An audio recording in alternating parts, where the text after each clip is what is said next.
الصالحين وإلى أرواح أموات المؤمنين والمؤمنين خصوصا صاحب هذا الكتاب الحاج العالم محمد الزهدي بن الحاج العالم محمد رملي وأصوله وفروعه وقرابته أجمع مشايخه وتلاميذه. لهم الفاتحة.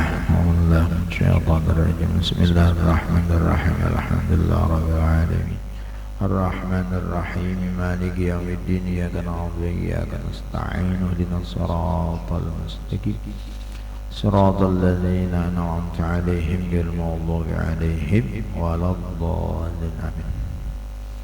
بسم الله الرحمن الرحيم. الحمد لله رب العالمين والصلاة والسلام على سيدنا وحبيبنا ومولانا محمد الأمين وعلى آله وصحبه أجمعين. سبحانك لا علم لنا إلا ما علمتنا إنك أنت العليم الحكيم ولا حول ولا قوة إلا بالله العلي العظيم. قال رحمه الله ودام النفع بعلومه وبعلوم معلمنا في الدارين آمين. halaman 40 halaman 40 yalah. Sunnah-sunnah hayat yang ke-5, yang kelima keempat, yang kelima lah membaca surah. Bismillahirrahmanirrahim. Sunnah hayat yang kelima. Memang sebenarnya sunnah-sunnah hayat itu banyak, cuman di dalam kitab ini disebutkan 10 macam. Pada sunnah-sunnah hayat ini banyak banget. Yang kelima membaca surah sesudah selesai membaca Fatihah, rakaat pertama dan rakaat yang kedua. Jadi sunnah membaca surah di rakaat yang pertama dan rakaat yang kedua. Ini bagi imam dan bagi orang yang sholat sendirian. Adapun makmum tidak disunahkan membaca surah, terkecuali makmum tidak mendengar akan bacaan imam, mungkin karena jauh ataupun kadada alat pengeras suara, kadang mendengar makmum di belakang bacaan imam, nah maka bagi makmum sunnah membaca. Kalau makmum mendengar saja bacaan imam, kada disunahkan bagi makmum membaca surah. Jadi sunnat hayat hukumnya bagi imam, bagi munfarid, bagi orang yang sholat sendirian membaca surah setelah selesai membaca Fatihah. Kalau inya membaca badahulu daripada Fatihah, artinya surah badahulu hanya Fatihah, surah yang dibaca badahulu itu belum tertunaikan sunnah hayat, artinya belum dia melaksanakan sunat hayat. Maka setelah Fatihah baca lagi surah. Kalau gena imbah doa iftitah langsung aja membaca surah umpama. Kada terbaca Fatihah apa kada membaca surah imbah Fatihah, kada baca surah badahulu hanya Fatihah. Nah itu surah itu apa kada terhitung belum bahagian daripada sunnah hayat. Setelah Fatihah baca lagi surah. Kemudian rakaat pertama dan rakaat kedua membaca surah ini. Rakaat pertama dan rakaat kedua. Jadi membaca surah ini rakaat pertama dan rakaat kedua.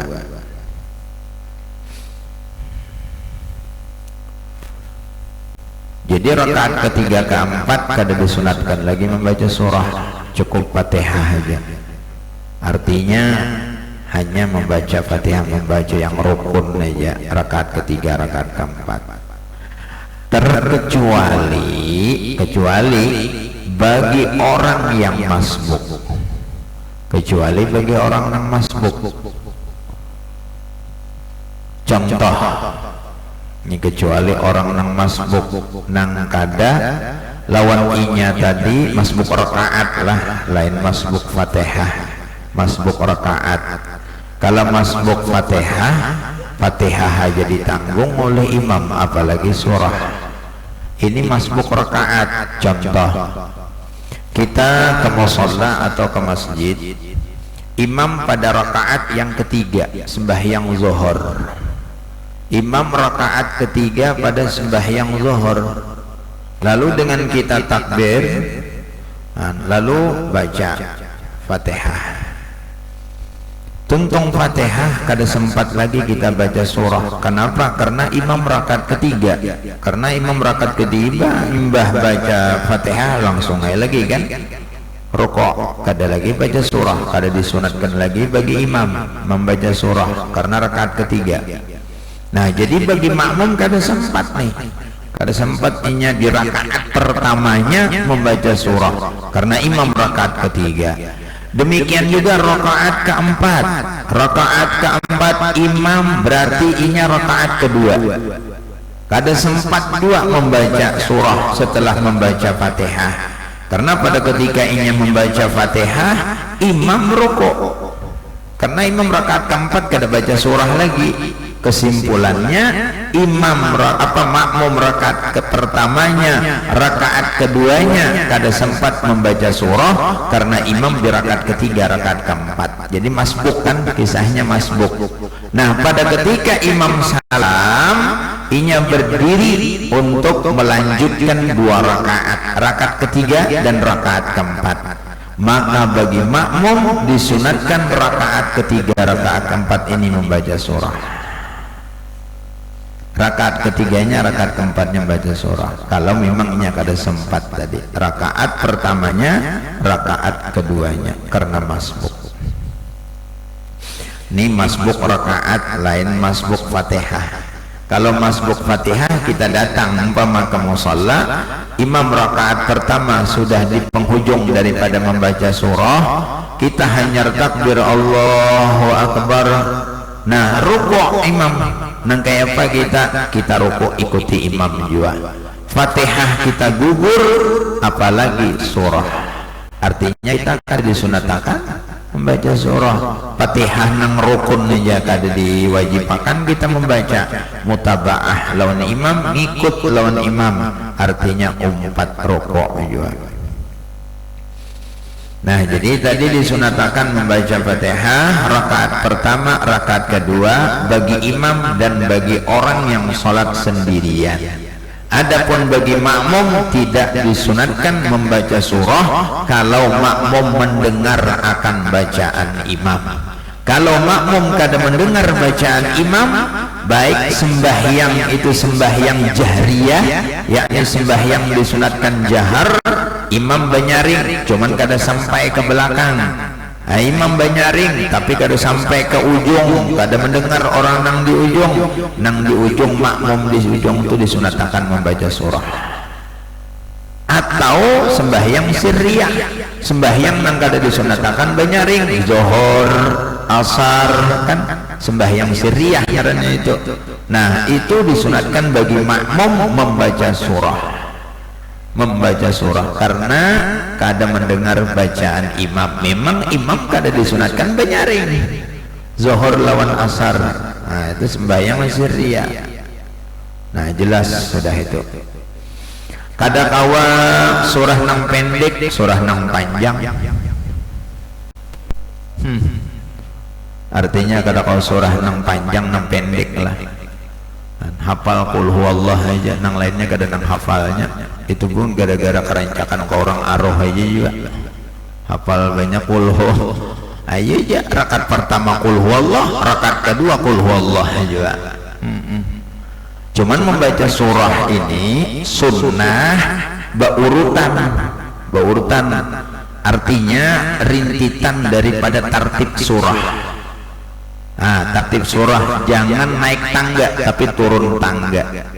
Contohnya lah nih, contohnya umpama alhaqumut takatsur lawan wal asri, itu kan terdahulu alhaqumut takatsur kan, hanya wal asri. Nah jadi alhaqumur rakaat pertama, wal asr rakaat kedua. Umpama lagi wailul likulli humazatil lumazah, rakaat pertama, kemudian apalagi mbahnya liila fi Qur'an apa, alam tara kaifa fa'ala rabbuka bi ashabil fil. Nah itu tuh, itu ngarannya turun tangga, jangan naik tangga.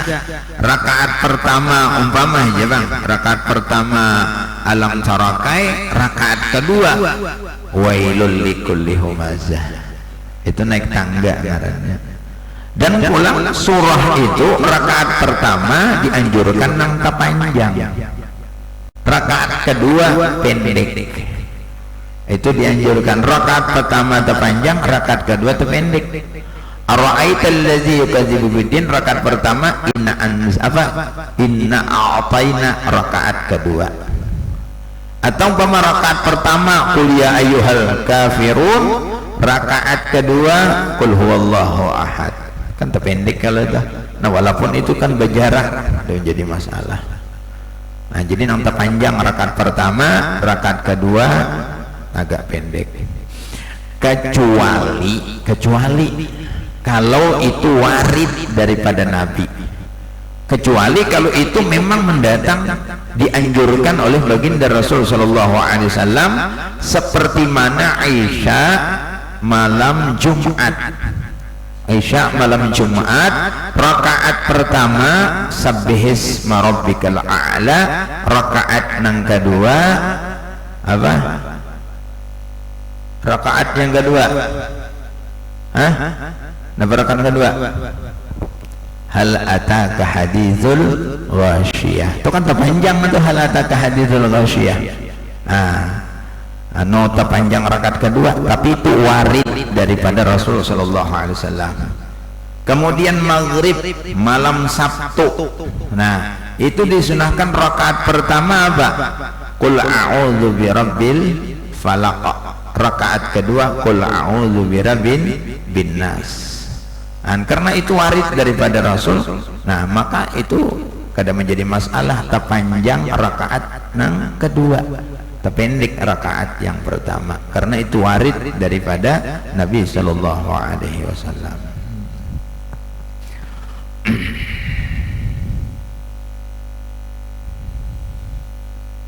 Jadi amun kawa membaca surah sabigian, nah itu lebih baik. Sabigian Tuhan artinya satuntungnya daripada sebahagian. Daripada sebahagian, jadi artinya panjang tapi sebahagian. Nang mana afdalnya tahandap tapi sempurna satu surah. Afdal sempurna satu surah walaupun kada panjang. Nya biasa rajin orang hendak mengambil di tengah-tengah. Ayat kutiba ya ayyuhalladzina amanu kutiba alaikumusiyam, karena bab ini masalah haji, suratul haji diambil cuman sedikit aja. Nah mana afdalnya kalau kita membaca wadduha sampai tuntung, tak afdal wadduha sampai tuntung. Itu tuh. Jadi nang sempurna surah itu lebih afdal daripada nang sebahagian.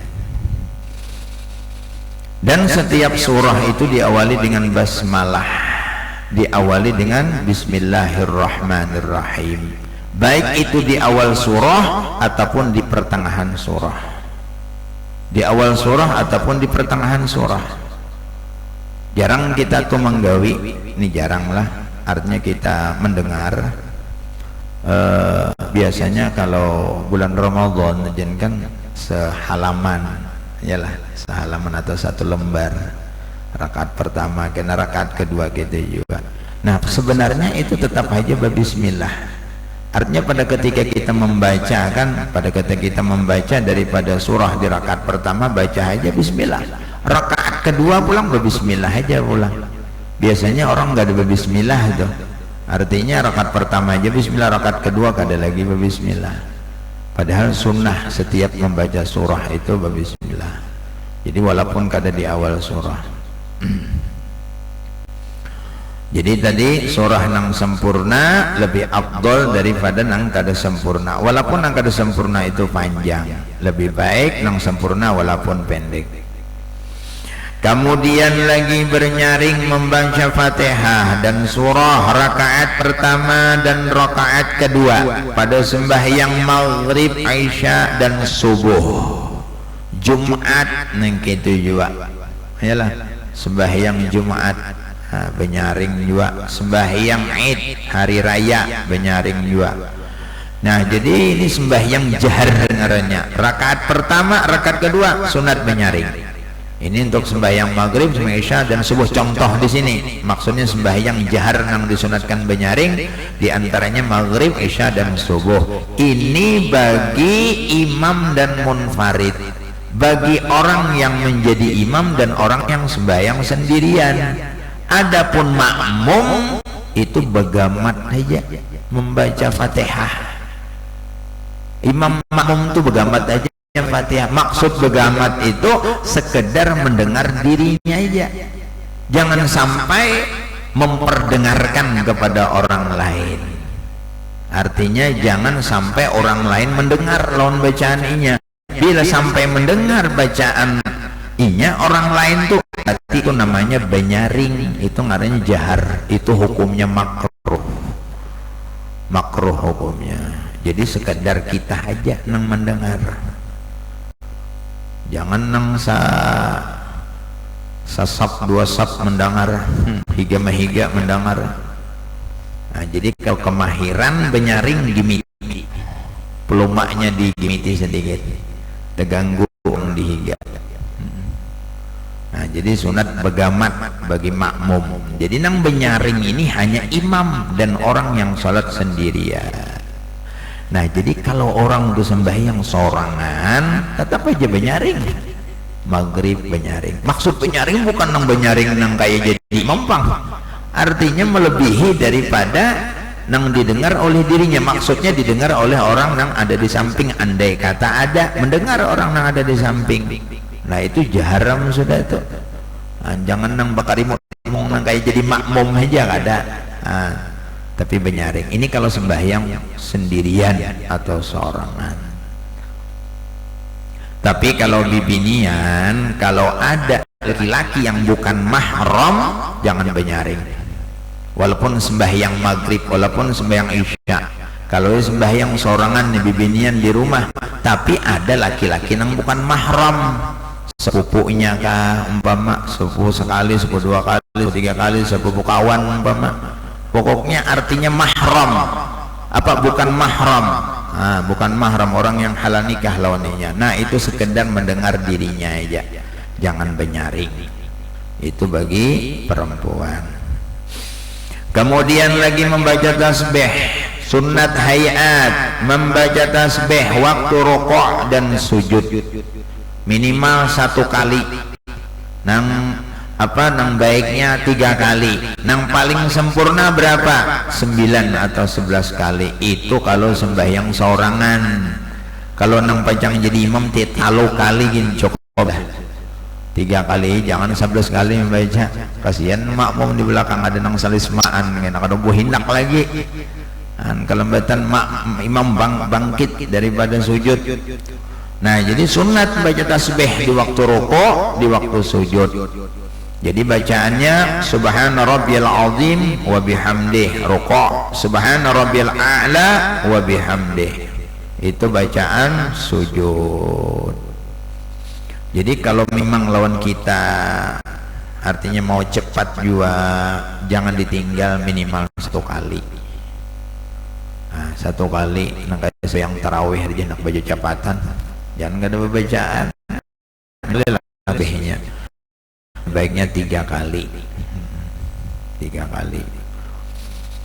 Kemudian lagi yang ke-8, sunat hayat mengata sami Allahu liman hamidah ketika bangkit daripada rukuk. Pada ketika bangkit rukuk, Jadi artinya mau berdiri i'tidal.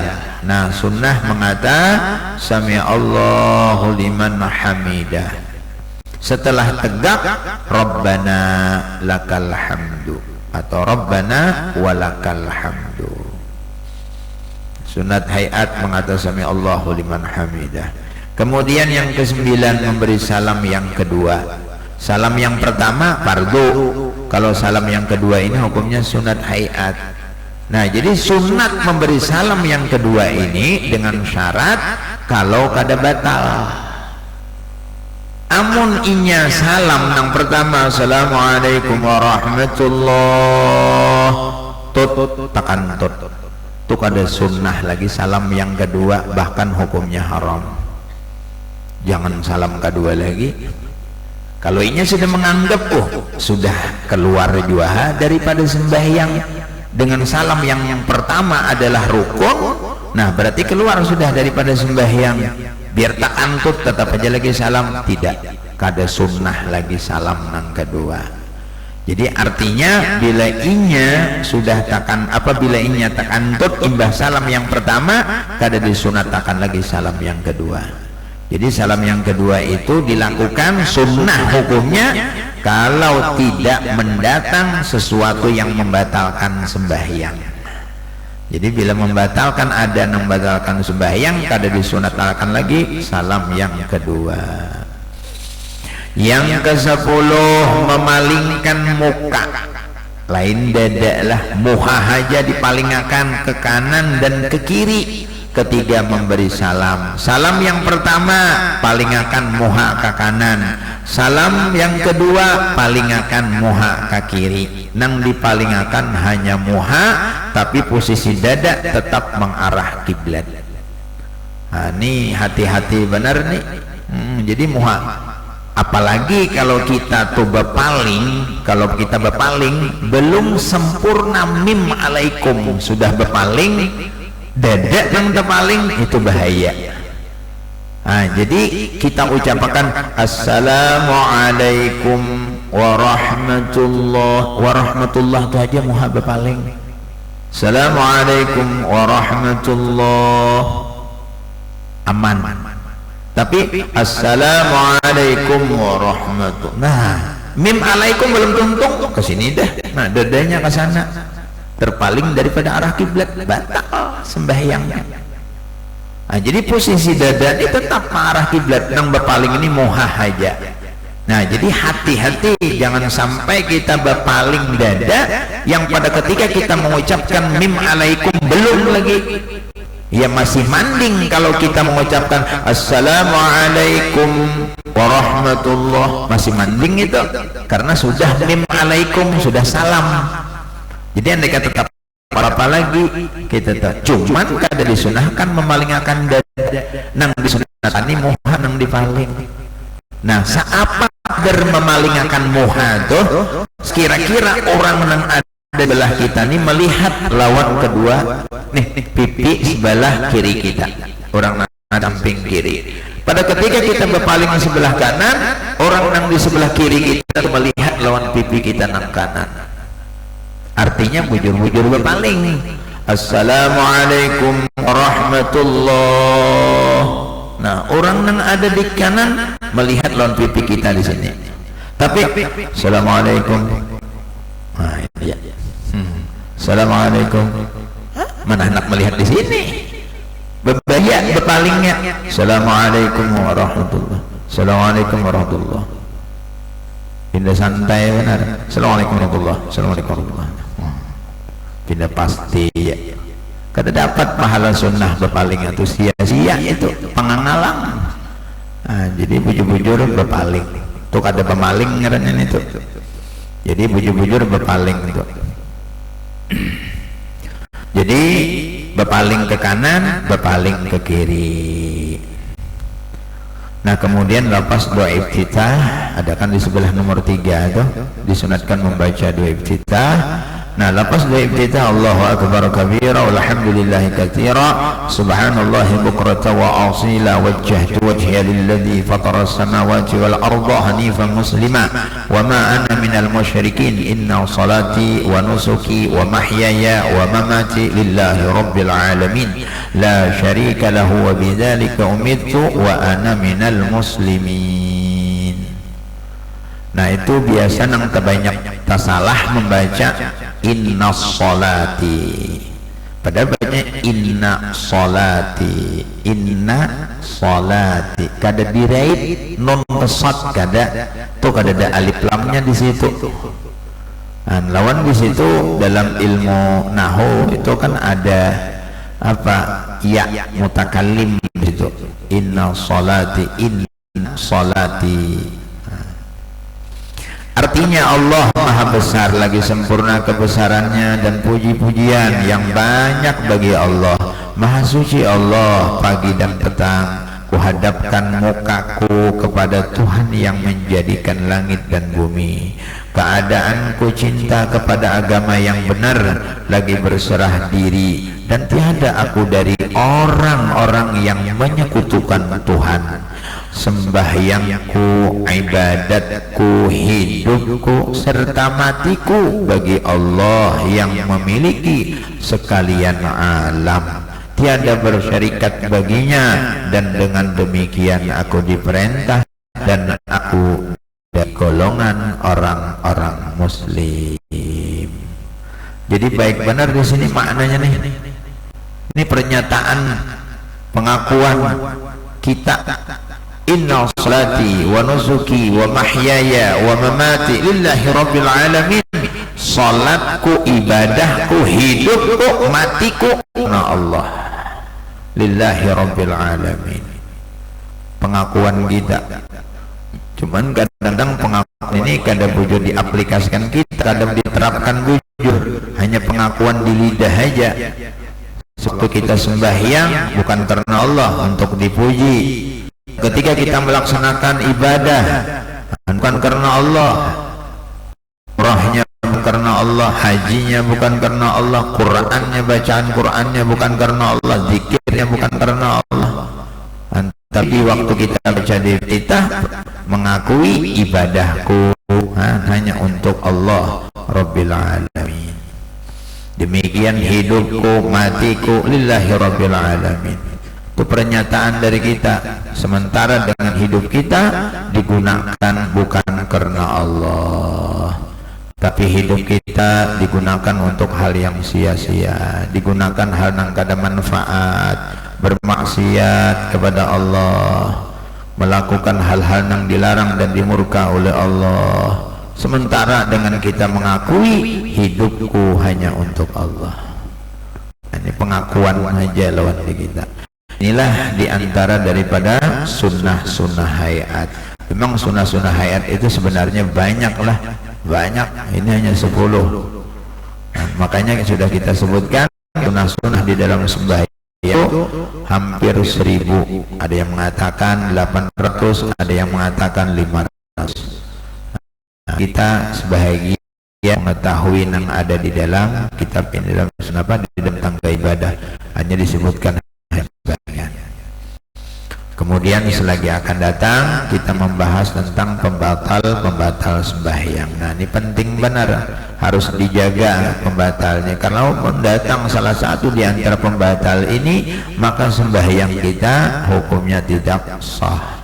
Kalau nya batal berarti walaupun kita belum menaikkan kewajiban lagi, maka dengan kita dituntut untuk melaksanakan atau mengerjakannya kembali atau mengulang.